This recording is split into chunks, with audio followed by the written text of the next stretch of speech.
We're going to see the Canadian men's national team this summer Gold Cup action, and we just received some news that Moise Bombito, who plays for Nice, has been doing so recently with a broken wrist. So now that the season's over, he's going to have surgery to repair it.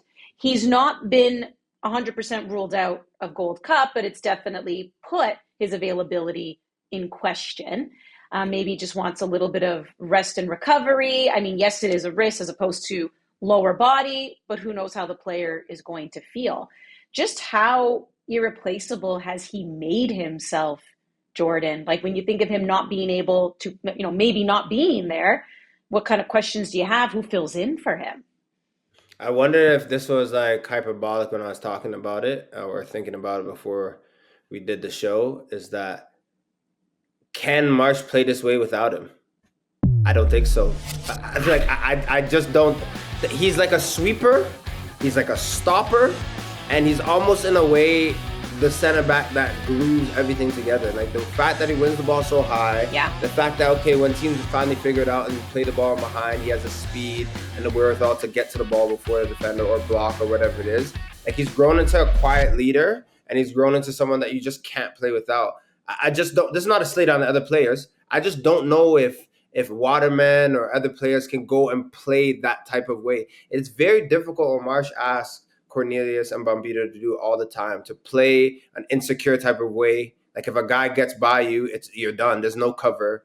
High line to go into the midfield and press. So you look at his Gold Cup, of course it's time for Marsh. He said that he wants to get big players in. He wants to get all the big dogs. But he also said this is going to be a time to see new blood and other players play. Without Bombito in the lineup, I just wonder if he tweaks things, because that's a Marsh that we haven't seen. That style of play can't be or hasn't been different because he's always had Bombito. He's an Ironman. He's played virtually every minute for Marsh since he's been here. So there's a reason for that. And I just think you can't play without him. Well, there's a reason why we also kind of like nicknamed him the human eraser, right? Because to your point, when you play such a high line, and if the ball gets lobbed over top, he's the one sprinting back and erasing the other team's opportunity, right? Like he has the jets to do that. And obviously it takes a goalkeeper to notice these things. But I remember, you and John Conway even broke it down in studio. This was like way back already when he's like, listen, as a goalkeeper, they don't like that type of play because it leaves them completely exposed. And you recognize right away when you have incredible center backs who can help defend, right? And so to your point, I don't think you're being hyperbolic when you say if Jesse Marsh doesn't make some changes here, it could be really bad for Canada because he's the one that allows them to be able to press and play that high line. I don't know if you're in that same kind of thinking, AGR, or did you want to comment? You're so right, Charles. Yeah. No, I agree because I think the thing is there's just no one with the speed. And the reality is a lot of the other center back options have their flaws in different ways. Of okay, one might not be as quick, one might not be as tall. And the fact that with Bombito, you get height, you get speed, you get quality on the ball, you're filling multiple holes too. It's not just off the ball, it's on the ball. And yeah, he lifts everyone. What I love is with Derek Cornelius knows, I have Bombito, I can be a little more reckless. I can go fly in and try to throw people off because Bombito is just always there. So it's definitely going to be a big question just because there's no profile like him.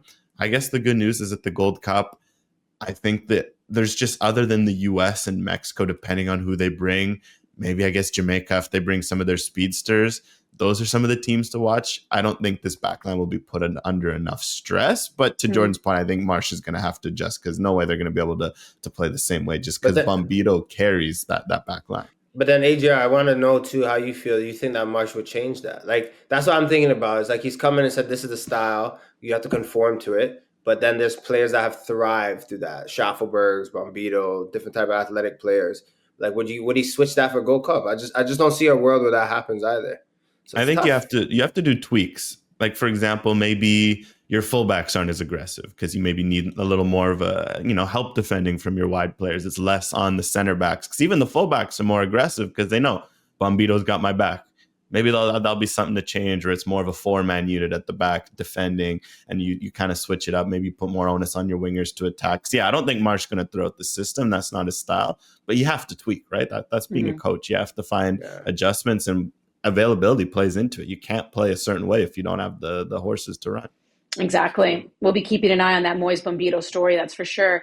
Canadian Championship, guys. The TELUS Canadian Championship continues here on One Soccer. More matches coming up this week. We have another edition here. Pacific taking on Vancouver. How you feeling about this one, Jordo? Charles, you know me. We do all these games together every year. And I always call the cup sets, right? And there's a reason why I've been quiet so far, because I knew that there weren't going to be any cup sets. This week there will be a cup set. And no, it's not going to be York and Laval. I think York will win it. I'm not going to say comfortably. I know Laval is a competent side, and they'll give them a run for their money. The big cup set is that Valor TSS Rovers matchup. The ghost that started this cup set, and you have players standing up in front of. Look at this, the scenes. Oh, we have Polisi standing up to the fans. We're gonna see it in a bit for the third goal, and just solidifying their fate, their future. Look at this, this moment, man. 2 years ago. Look at this. Look at him. You're supposed to stand up. He is that guy. Okay, to get one back, 3-1 for Valor. But look, the way that they've been playing, and I highlighted again the -5 goal differential, the fact that in 4 games only have 1 point at the bottom of the CPL table, and you're playing TSS Rovers, who has nothing to prove and who knows what it's like to be there and make a little bit of a run in this tournament, I would be worried. If there's a cup set, it's that one. Okay, so you jumped ahead there. So you're talking about the cup set. So you basically I got excited. All right, just ruining the script and just toss this right out of the window. But because there was a question there of who you felt about cup sets. Would it be Laval or TSS Rovers who could do it? You feel like it's going to be TSS Rovers. I read the first half of the script today, and the last half, I left it to the wolves. Obvious in that answer. So AGR, as we jump ahead, because Jordo is clearly running the show at this moment, out of those two teams, who do you think has the ability to pull off an upset?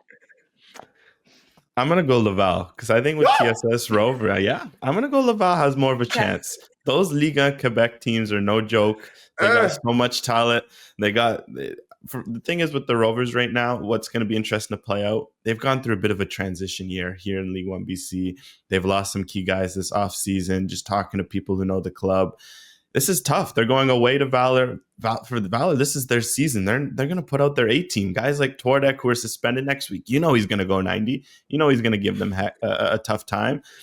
With Laval, we saw last year, the Wanderers. Like, the Wanderers were a decent team, and Saint Laurent gave them so much more than they can bargain for. And one thing that slept on with Laval, they've been here before.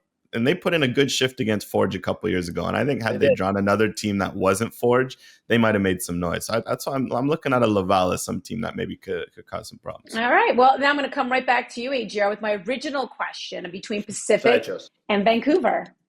Who you got? I think in terms of what means more, it's Pacific. They're at home. I'm looking at them to go all out for this because Pacific have a bit of pedigree in this competition. They've made the semifinals, I think, 3 of the last 4, and they almost made it 4-4, and they lost in a penalty shootout to Calgary in 22, I think it was. So Pacific have a bit of history.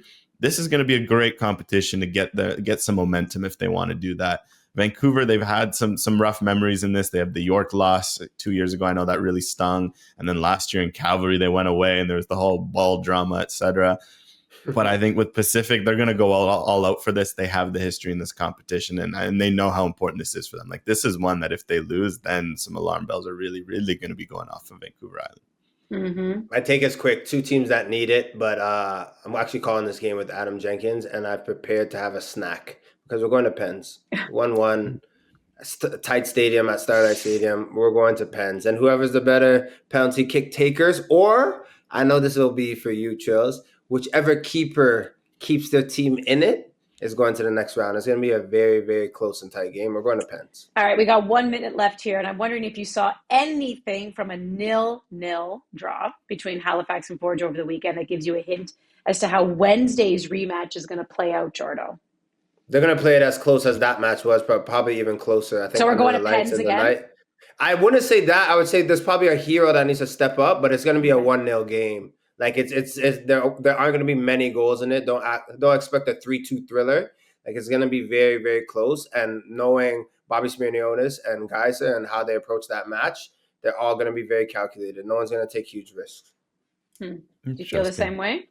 Yeah, well, Halifax, one thing to watch because I covered that game. Halifax had 1.2 XG off set pieces. They looked like they should have scored a set piece in a cup game. Two tightly contested teams. Thomas Merjiger on a set piece could be the difference. All right, looking forward to that. We got a lot of action coming your way still here on One Soccer as the CanCham continues. That's AGR. That's Jordo. I'm Andy. Thanks for tuning in to One Soccer today, and we'll see you next time.